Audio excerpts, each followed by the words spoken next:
ओम शांति। 21 जुलाई 2024 की अव्यक्त महावाक्य है। रिवाइज डेट है 16/12/2000। साक्षात ब्रह्मा बाप समान कर्म योगी फरिश्ता बनो तब साक्षात्कार शुरू हो। आज ब्राह्मण संसार के रचता बाप दादा अपने ब्राह्मण संसार को देख देख हर्षित हो रहे हैं। कितना छोटा सा प्यारा संसार है। हर एक ब्राह्मण के मस्तक पर भाग्य का सितारा चमक रहा है। नंबरवार होते हुए भी हर एक सितारे में भगवान को पहचानने और बनने के श्रेष्ठ भाग्य की चमक है। जिस बाप को ऋषि मुनि तपस्वी नेति नेति कहकर चले गए, उस बाप को ब्राह्मण संसार की भोली भोली आत्माओं ने जान लिया, पा लिया। यह भाग्य किन आत्माओं को प्राप्त होता है? जो साधारण आत्माएं हैं। बाप भी साधारण तन में आते हैं, तो बच्चे भी साधारण आत्माएं ही पहचानती हैं। आज की इस सभा में देखो कौन बैठे हैं। कोई अरबपति खरबपति बैठे हैं। साधारण आत्माओं का ही गायन है। बाप गरीब निवाज गाया हुआ है। अरब खरबपति निवाज नहीं गाया हुआ है। विद्वानों का बुद्धि क्या किसी अरब खरबपति की बुद्धि को नहीं पलटा सकता? क्या बड़ी बात है। लेकिन ड्रामा का बहुत अच्छा कल्याणकारी नियम बना हुआ है। परमात्मा कार्य में बूंद बूंद तालाब होना, अनेक आत्माओं का भविष्य बनना है। 10-20 का नहीं, अनेक आत्माओं का सफल होना है। इसीलिए गायन है बूंद बूंद से तालाब। आप सभी जितना तन मन धन सफल करते हो, उतना ही सफलता के सितारे बन गए हो। सभी सफलता के सितारे बन गए हो। गवाना बने हो या भी बनना है। सोच रहे हो, सोचो नहीं, करेंगे देखेंगे, करना ही है। यह सोचना भी समय गंवाना है। भविष्य और वर्तमान की प्राप्ति गंवाना है। बाप दादा के पास कोई कोई बच्चों का एक संकल्प पहुंचता है। बाहर वाले तो विचारे हैं, लेकिन ब्राह्मण आत्माएं विचारे नहीं, विचारवान हैं, समझदार हैं। लेकिन कभी कभी कोई कोई बच्चों में एक कमज़ोर संकल्प उठता है। बताएं बताएं। सभी सभा हाथ उठा रहे हैं। बहुत अच्छा। कभी कभी सोचते हैं कि क्या विनाश होना है या होना नहीं है। 99 का चक्कर भी पूरा हो गया, 2000 भी पूरा होना है। अब कब तक? बाप दादा सोचते हैं। हंसी की बात है कि विनाश को सोचना अर्थात बाप को विदाई देना। क्योंकि विनाश होगा तो बाप तो परम धाम में चले जाएंगे ना। तो संगम से थक गए हैं क्या? हीरे तुल्य कहते हो और गोल्डन को ज़्यादा याद करते हो। होना तो है, लेकिन इंतज़ार क्यों करते? कई बच्चे सोचते हैं सफल तो करें, लेकिन विनाश हो जाए कल परसों तो हमारा तो काम में आया ही नहीं, हमारा तो सेवा में लगा ही नहीं। तो करें, सोच कर करें, हिसाब से करें, थोड़ा थोड़ा करके करें। यह संकल्प बाप के पास पहुँचते हैं। लेकिन मानो आज आप बच्चों ने अपना तन सेवा में समर्पण किया, मन विश्व के वाइब्रेशन में निरंतर लगाया। धन जो भी है, प्राप्ति के आगे कुछ नहीं है। आज आपने किया और कल विनाश हो जाए तो क्या आपका सफल हुआ या व्यर्थ गया? सोचो। सेवा में तो लगा नहीं तो क्या सफल हुआ? आपने किसके प्रति सफल किया? बाप दादा के प्रति सफल किया न। तो बाप दादा तो अविनाशी है, वह तो विनाश नहीं होता। अविनाशी खाते में अविनाशी बाप दादा के पास आपने आज जमा किया, 1 घंटा पहले जमा किया, तो अविनाशी बाप के पास आपका खाता एक का पदम गुना जमा हो गया। बाप बधा हुआ है। एक का पदम देने के लिए, तो बाप तो नहीं चला जाएगा, पुरानी सृष्टि विनाश होगी। इसलिए आपका दिल से किया हुआ, मजबूरी से किया हुआ, देखा देखी में किया हुआ, उसका पूरा नहीं मिलता। मिलता ज़रूर है क्योंकि दाता को दिया है, लेकिन पूरा नहीं मिलता। इसलिए यह नहीं सोचो अच्छा अभी विनाश तो 2001 तक भी दिखाई नहीं देता। अभी तो प्रोग्राम बन रहे हैं, मकान बन रहे हैं, बड़े बड़े प्लान बन रहे हैं, तो 2001 तक तो दिखाई नहीं देता, दिखाई नहीं देगा। कभी भी इन बातों को अपना आधार बना के अलबेले नहीं होना, अचानक होना है। आज यहाँ बैठे हैं, घंटे के बाद हो सकता है होना नहीं है। डर नहीं जाओ, पता नहीं 1 घंटे के बाद क्या होना। संभाल इतना एवरेडी रहना, संभव है इतना एवरेडी रहना ही है। शिवरात्रि तक तो करना है, यह सोचो नहीं। समय का इंतज़ार नहीं करो, समय आपकी रचना है। आप मास्टर रचता हो, रचता रचना के अधीन नहीं होता। समय रचना आपके ऑर्डर पर चलने वाली है। आप समय का इंतज़ार नहीं करो, लेकिन अभी समय आपका इंतज़ार कर रहा है। कई बच्चे सोचते हैं 6 मास के लिए बाप दादा ने कहा तो 6 मास तो होगा ही, लेकिन बाप दादा कहते हैं यह हद की बातों का आधार नहीं लो, एवर रेडी रहो। निराधार 1 सेकंड में जीवन मुक्ति चैलेंज करते हो ना, 1 सेकंड में जीवन मुक्ति का वर्षा लो। तो क्या आप 1 सेकंड में स्वयं को जीवन मुक्ति नहीं बना सकते? इसीलिए इंतज़ार नहीं, संपन्न बनने का इंतज़ाम करो। बाप दादा को बच्चों को खेल देख कर हंसी भी आती है। कौन से खेल पर हंसी आती है बताएं क्या? आज मुरली नहीं चला रहे हैं, समाचार सुना रहे हैं। अभी तक कई बच्चों को खिलौने से खेलना बहुत अच्छा लगता है। छोटी छोटी बातों के खिलौने से खेलना, छोटी बातों को अपनाना, यह समय गंवाते हैं। यह साइड सीन है। भिन्न भिन्न संस्कार की बातों, चलन या संपूर्ण मंजिल के बीच में साइड सीन है। इसमें रुकना अर्थात सोचना, प्रभाव में आना, समय गंवाना, रुचि से सुनना सुनाना, वायुमंडल बनाना, यह है रुकना।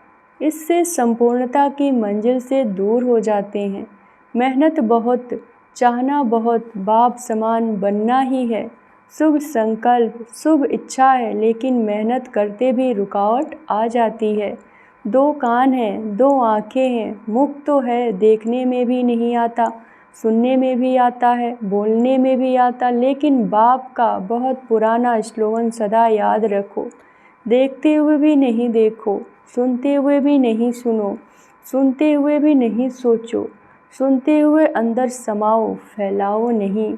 यह पुराना स्लोगन याद रखना ज़रूर, क्योंकि दिन प्रतिदिन जो भी सभी के लिए पुराने शरीर का हिसाब किताब चुकतू हो रहे हैं, ऐसे ही पुराने संस्कार भी, पुरानी बीमारियां भी सबकी निकल के ख़त्म होनी है।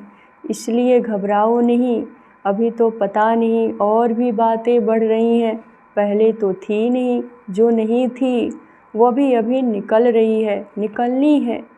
आपके समाने की शक्ति, सहन करने की शक्ति, समेटने की शक्ति, निर्णय करने की शक्ति का पेपर है। क्या 10 साल पहले वाले पेपर आएंगे क्या? बीए के क्लास का पेपर एमए के क्लास में आएगा क्या? इसीलिए घबराए नहीं। क्या हो रहा है, यह हो रहा है, यह हो रहा है, खेल देखो। पेपर तो पास हो जाओ, पास विद ऑनर हो जाओ। बाप दादा ने पहले भी सुनाया है कि पास होने का सबसे सहज साधन है बाप दादा के पास रहो। जो आपके काम का नज़ारा नहीं, उसको पास होने दो। पास रहो, पास करो, पास हो जाओ। क्या मुश्किल है? टीचर्स सुनाओ, मधुबन वाले सुनाओ, मधुबन वाले हाथ उठाओ, होशियार हैं, मधुबन वाले आगे आ जाते हैं, भले आओ। बाप दादा को खुशी है, अपना हक लेते हैं।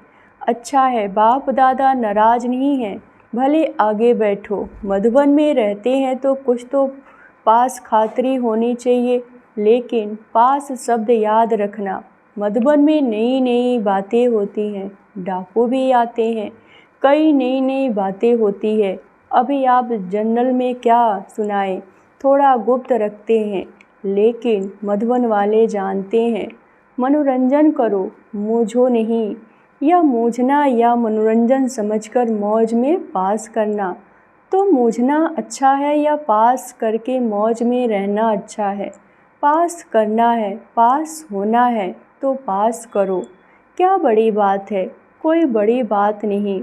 बात को बड़ा करना या छोटा करना अपनी बुद्धि पर है। जो बात को बड़ा कर देते उसके लिए अज्ञान काल में कहते हैं रस्सी को सांप बनाने वाला है।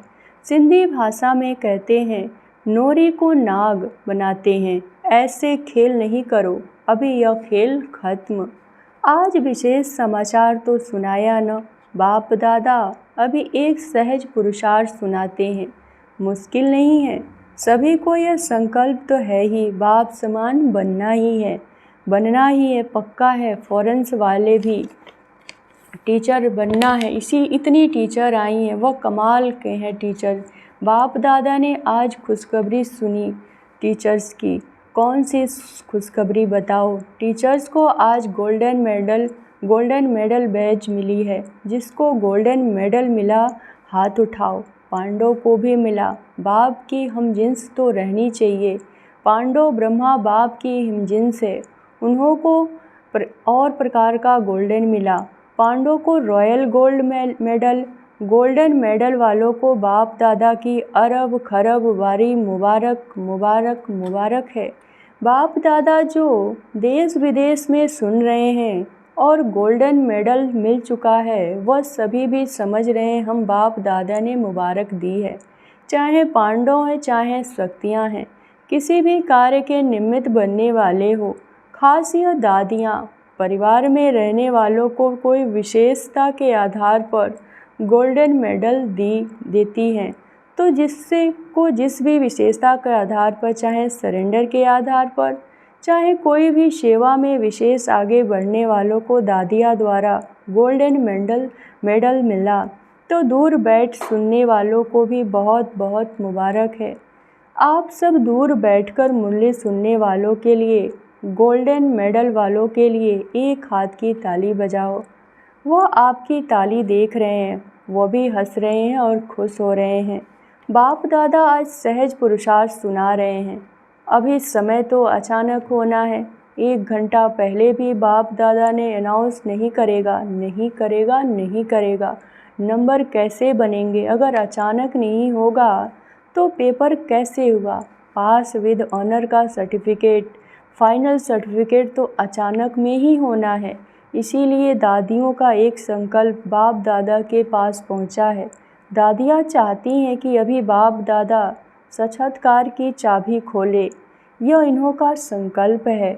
आप सभी चाहते हो बाप दादा चाबी खोलेंगे या आप निमित्त बनेंगे? अच्छा, बाप दादा चाबी खोले, ठीक है। बाप दादा हाँ जी करते हैं, ताली बजा दी। पहले पूरा सुनो, बाप दादा को चाबी खोलने में क्या देरी है? लेकिन कराएगा किस द्वारा? प्रत्यक्ष किसको करना है, बच्चों को या बाप को? बाप को भी बच्चों द्वारा करना है, क्योंकि अगर ज्योति बिंदु का साक्षात्कार हो भी जाए तो कई तो विचारे हैं न, विचारे हैं, समझेंगे ही नहीं यह क्या है। अंत में शक्ति और पांडवों द्वारा बाप को प्रत्यक्ष होना है। तो बाप दादा यही कह रहे हैं कि जब सब बच्चों का एक ही संकल्प है कि बाप समान बनना ही है, तो इसमें 2 विचार नहीं है, एक ही विचार है। तो ब्रह्मा बाप को फॉलो करो और शरीरी बिंदी ऑटोमेटिकली हो जाएंगे। ब्रह्मा बाप से तो सबका प्यार है ना, सबसे ज़्यादा देखा गया है। वैसे तो सभी का है, लेकिन फॉरेनर्स का ब्रह्मा बाप से बहुत प्यार है। इस नेत्र द्वारा देखा नहीं है, लेकिन अनुभव के नेत्र द्वारा फॉरेनर्स ने मेजॉरिटी ब्रह्मा बाप को देखा है और बहुत प्यार है। ऐसे तो भारत की गोपिकाएं गोप भी हैं, फिर भी बाप दादा फॉरेनर्स कि कभी कभी अनुभव की कहानियाँ सुनाते हैं। भारतवासी थोड़ा गुप्त रखते हैं। वह ब्रह्मा बाप के प्रति सुनाते हैं।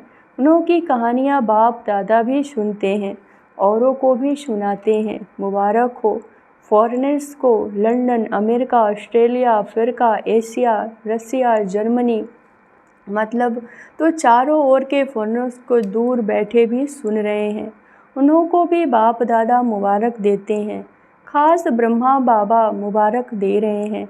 भारत वालों को थोड़ा गुप्त है, इतना प्रसिद्ध इतना नहीं कर रह सकते, गुप्त रखते हैं। अभी प्रत्यक्ष करो। बाकी भारत में भी बहुत अच्छे अच्छे हैं, ऐसी गोपिकाएं हैं। अगर उन्हों का अनुभव आजकल के प्राइम मिनिस्टर, प्रेसिडेंट भी सुने तो उनकी आंखों में पानी आ जाए। ऐसे अनुभव हैं, लेकिन गुप्त रखते हैं, इतना खोलते नहीं हैं। चांस भी कम मिलता है। तो बाप दादा यह कह रहे हैं कि ब्रह्मा बाप से सबका प्यार है, तो इसलिए तो अपने को क्या कहलाते हो, ब्रह्मा कुमारी या शिव कुमारी? ब्रह्मा कुमारी कहलाते हो ना। तो ब्रह्मा बाप से प्यार तो है ही। तो चलो, अशरीरी बनने में थोड़ी मेहनत करनी भी पड़ती है। लेकिन ब्रह्मा बाप अभी किस रूप में है? किस रूप में है बोलो? फरिश्ता रूप में है। तो ब्रह्मा से प्यार अर्थात फरिश्ता रूप से प्यार। चलो, बिंदी बनना मुश्किल लगता है, फरिश्ता बनना तो उससे सहज है ना। सुनाओ, बिंदी रूप से फरिश्ता रूप सहज है। आप अकाउंट का काम करते बिंदी बन जाते हो, फरिश्ता तो बन सकते हो ना। बिंदी रूप से कर्म करते हुए कभी कभी व्यक्त शरीर में आ जाना पड़ता है। लेकिन बाप दादा ने देखा कि साइंस वालों ने एक लाइट के आधार से रोबोट बनाया। सुना है, चलो देखो नहीं सुना है, माताओं ने सुना है। आपको चित्र दिखा देंगे। वो लाइट के आधार से रोबोट बनाया और वह सब काम करता है और फास्ट गति से करता है लाइट के आधार से, और साइंस का प्रत्यक्ष प्रमाण है। तो बाप दादा कहते हैं, क्या साइलेंस की शक्ति से, साइलेंस की लाइट से आप कर्म नहीं कर सकते? नहीं कर सकते। इंजीनियर और साइंस वाले बैठे हैं, तो आप भी एक रूहानी रोबोट की स्थिति तैयार करो, जिसको कहेंगे रूहानी कर्मयोगी, फरिश्ता कर्मयोगी। पहले आप तैयार हो जाना। इंजीनियर हैं, साइंस वाले, तो पहले आप अनुभव करना। करेंगे, कर सकते हैं। अच्छा, ऐसे प्लान बनाओ। बाप दादा ऐसे रूहानी चलते फिरते कर्मयोगी फरिश्ता देखना चाहते हैं। अमृत वेले उठो, बाप दादा से मिलन मनाओ, रो रिहान करो, वरदान लो। जो करना है वह करो, लेकिन बाप दादा से रोज़ अमृत वेले कर्म योगी फरिश्ता भाव का वरदान लेके फिर काम काज में लग जाओ। यह हो सकता है। इस नए वर्ष में लक्ष्य रखो संस्कार परिवर्तन, स्वयं का भी, औरों का सहयोग द्वारा औरों का भी। कोई कमज़ोर है तो सहयोग दो, न वर्णन करो न वातावरण बनाओ, सहयोग दो। इस वर्ष की टॉपिक संस्कार परिवर्तन, फरिश्ता संस्कार, ब्रह्मा बाप समान संस्कार। तो सहज पुरुषार्थ है या मुश्किल है? थोड़ा थोड़ा मुश्किल है। कभी कोई बात मुश्किल होती नहीं है, अपनी कमजोरी मुश्किल बनाती है। इसलिए बाप दादा कहते हैं, हे मास्टर सर्वशक्तिमान बच्चे, अभी शक्तियों का वायुमंडल फैलाओ। अभी वायुमंडल को आपकी बहुत बहुत आवश्यकता है। जैसे आजकल विश्व में पोल्यूशन की प्रॉब्लम है, ऐसे विश्व में एक घड़ी मन में शांति के, सुख के वायुमंडल की आवश्यकता है। क्योंकि मन का पोल्यूशन बहुत है, हवा की पोल्यूशन से भी ज़्यादा। अच्छा, चारों ओर के बाप दादा समान बनना ही है। लक्ष्य रखने वाले निश्चय बुद्धि विजयी आत्माओं को सदा पुराने संस्कार और पुराने संस्कारों को दृढ़ संकल्प द्वारा परिवर्तन करने वाले मास्टर सर्वशक्तिमान आत्माओं को सदा किसी भी कारण से, सरकमस्टांस से, स्वभाव संस्कार से कमज़ोर साथियों को, आत्माओं को सहयोग देने वाले, कारण देखने वाले नहीं, निवारण करने वाले ऐसे हिम्मतवान आत्माओं को सदा ब्रह्मा बाप के स्नेह का रिटर्न देने वाले कर्मयोगी फरिश्ते आत्माओं को बाप दादा का याद प्यार और नमस्ते। वरदान। शुभ चिंतक स्थिति द्वारा सर्व का सहयोग प्राप्त करने वाले सर्व के स्नेही भव। शुभ चिंतक आत्माओं के प्रति हर एक के दिल में स्नेह उत्पन्न होता है और वह स्नेह ही सहयोगी बना देता है। जहाँ स्नेह होता है वहाँ समय, संपत्ति, सहयोग सदा न्यौछावर करने के लिए तैयार हो जाते हैं। तो शुभ चिंतक स्नेही बनाएगा और स्नेह सब प्रकार के सहयोग में न्यौछावर बनाएगा। इसीलिए सदा शुभ चिंतक से संपन्न रहो। शुभ चिंतक बन सर्व को स्नेही सहयोगी बनाओ। स्लोगन। इस समय दाता बनो तो आपके राज्य में जन्म जन्म हर आत्मा भरपूर रहेगी। ओम शांति।